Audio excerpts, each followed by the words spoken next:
मुख्यमंत्री यांचा काल वाढदिवस झाला असं मला कळालं. सेल्फी वगैरे घेतले आहेत गुंडांबरोबर, आधीचे आणि नंतरचे. आणि काल मला असं कळालं की त्यांनी कोणाला फोटोच काढू दिले नाहीत.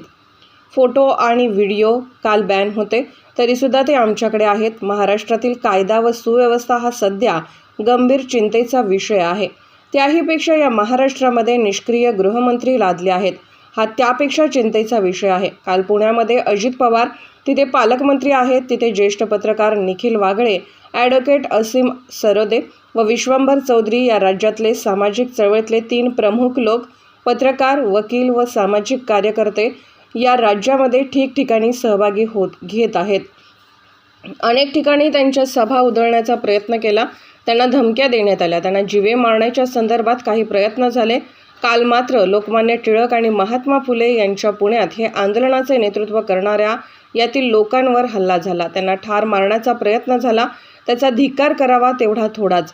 भारतीय जनता पक्ष शेवटच्या घटका मोजत आहे आणि त्यांनी भाडोत्री गुंडांना सुपारी देऊन अशा प्रकारे हल्ले करायला सुरुवात केली आहे, हे स्पष्ट दिसत आहे. वागळे, सरोदे आणि चौधरी हे काल बचावले आहेत. 3 सामाजिक कार्यकर्ते ते फडणवीस यांना कुत्र्याची पिल्ले वाटली का? शिवसेनेचा नगरसेवक, एक प्रमुख पदाधिकारी घोसाळकर त्याची ज्या प्रकारे हत्या झाली, कोणत्या वैयक्तिक कारणाने हत्या झाली म्हणत आहेत, त्याची जबाबदारी नाही का? बेकायदेशीर पिस्तुला तुम्ही पुरवत आहात. कुत्रे तुम्ही आहात.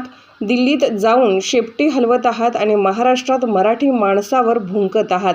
गुंडांनी लक्षात ठेवावं, सरकार दिल्लीत आणि राज्यात देखील बदलत आहे. आज उद्धव ठाकरे यांची पत्रकार परिषद आहे आणि उद्धव ठाकरे यावर सविस्तर बोलतील. पण ही जी गुंडगिरी सुरू आहे ती भारतीय जनता पक्षाच्या आशीर्वादाने, मुख्यमंत्री यांच्या प्रेरणेने सुरू आहे. हे राज्य इतकं बदनाम कधी झालं नव्हतं. जागोजागी गुंडगिरी सुरू आहे. आज सुद्धा मी मुख्यमंत्री यांचा एका गुंडाबरोबरचा फोटो टाकला आहे. माझी मागणी आहे, मुख्यमंत्री यांचे रोज गुंडाबरोबर फोटो आहेत, त्यांची चौकशी करा. पुरावे आम्ही देतो. आमच्याकडे 4च फाईल आहेत. त्या भारी पडतील तुम्हाला. त्या हव्या असतील या गृहमंत्र्यांना तर त्यांनी सांगावं, त्यांनी मला वेळ द्यावी. बिहार अत्यंत सुसंस्कृत, संस्कार आणि कायदा सुव्यवस्थेत बरं आहे. महाराष्ट्र बिहारच्या पुढे गेला आहे याबाबतीत. उद्योग, कृषी, विकास यांच्यामध्ये महाराष्ट्र मागे पडला आणि गुंडगिरी, झुंडगिरी, माफियागिरीत महाराष्ट्र पुढे चालला आहे.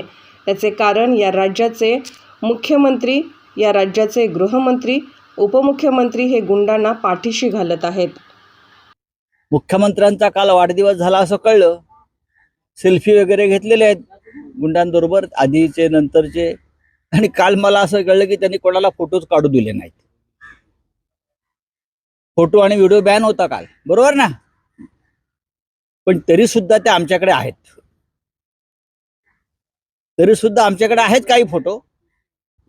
कोण भेटले, डॉन कोण होते, माफिया कोण होते, मर्डरर कोण होते. पण ठीक आहे, महाराष्ट्रामधली कायदा आणि सुव्यवस्था हा सध्या अत्यंत चिंतेचा विषय आहे. आणि त्याहीपेक्षा या महाराष्ट्रावरती एक निष्क्रिय गृहमंत्री लादले आहेत, हा त्यापेक्षा चिंतेचा विषय आहे. काल पुण्यात जिथे अजितदादा पवार तुमचे पालकमंत्री आहेत,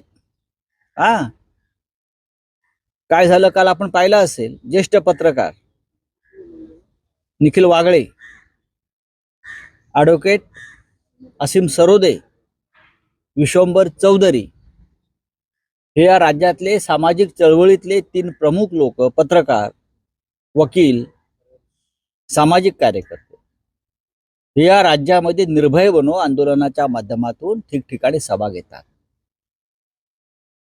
अनेक ठिकाणी त्यांच्या सभा उधळायचा प्रयत्न केला, त्यांना धमक्या देण्यात आल्या,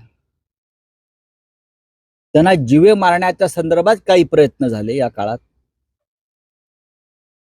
पण काल मात्र लोकमान्य टिळक आणि महात्मा फुले यांच्या पुण्यात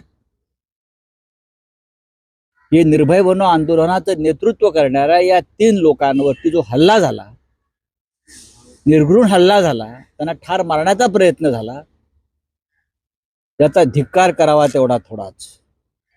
भारतीय जनता पक्ष शेवटचा घटका मोजतोय आणि त्याने भाडोत्री गुंडांना सुपाऱ्या देऊन अशा प्रकारे हल्ले करायला सुरुवात केलेली आहे हे स्पष्ट दिसत आहे. निखिल वाकळे, ॲडव्होकेट सरोदे आणि विश्वंभर चौधरी हे काल बालंबाल बचावलेले आहे. त्यांना ठारच मारायचं होतं. हा काय प्रकार आहे? हे जे 3 नेते आहेत, हे 3 सामाजिक कार्यकर्ते आहेत, हे फडणवीसला का कुत्र्याची पिलं वाटली काय? ते जे म्हणतात गाडीखाली कुत्र्याचं पिलू आलं तरी हे राजीनामा मागतील. वागळे, सरोदे, विश्वंभर चौधरी यांच्या जीवाचं काय बरं वाईट झाले असतं तर कुत्र्याची पिलं मेली म्हणून ते तिकडे दुर्लक्ष करणार होते. अभिषेक घोसाळकर कुत्र्याचे पिलू आहे का? हा शिवसेनेचा नगरसेवक, एक प्रमुख पदाधिकारी अभिषेक घोसाळकर, ज्याची ज्या प्रकारे हत्या झाली, कोणतं वैयक्तिक कारण? वैयक्तिक कारणाने हत्या झाली म्हणतात, तुमची जबाबदारी नाही. बेकायदेशीर पिस्तूल तुम्ही पुरवताय भाजपच्या गुंडांना आमच्यावरती हल्ले करण्यासाठी.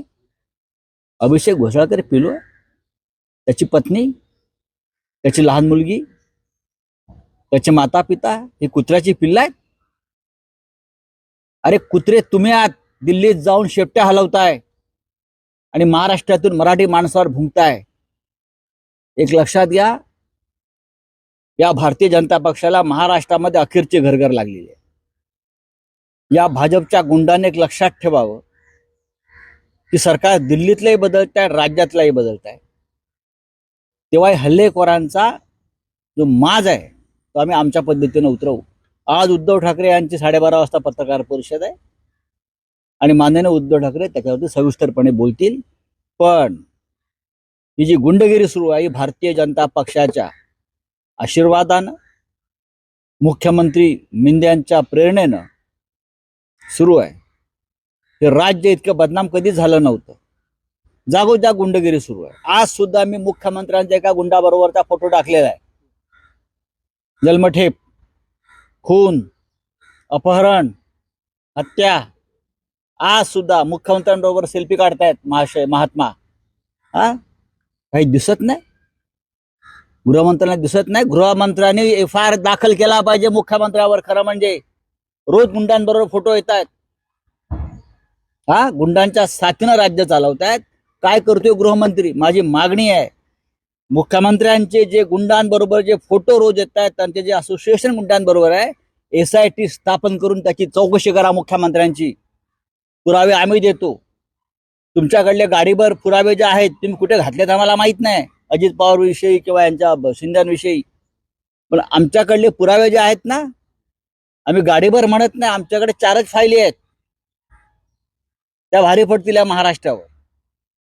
आणि जर हव्या असतील त्या या राज्याच्या गृहमंत्र्यांना, त्यांनी सांगावं, मला त्यांनी वेळ द्यावी, त्यांना मी त्या फायली पाठवतो, पुरवतो. बिहार अत्यंत खूप सुसंस्कृत, संस्कारी आणि कायदा आणि सुव्यवस्थेच्या बाबतीमध्ये बरं आहे. महाराष्ट्र बिहारच्या पुढे गेला या बाबतीत. उद्योग, कृषी, विकास या बाबतीत महाराष्ट्र मागे पडला आणि गुंडगिरी, झुंडगिरी, माफियागिरीमध्ये महाराष्ट्र पुढे चाललेला आहे. याचं कारण या राज्याचे मुख्यमंत्री, या राज्याचे गृहमंत्री, उपमुख्यमंत्री हे गुंडांना पाठीशी घालत आहेत. राज्य गांडूंच्या हातात आहे. त्याच्यामुळे गुंड फोफावलेत आणि जेव्हा गांडूंचं राज्य येतं तेव्हा गुंड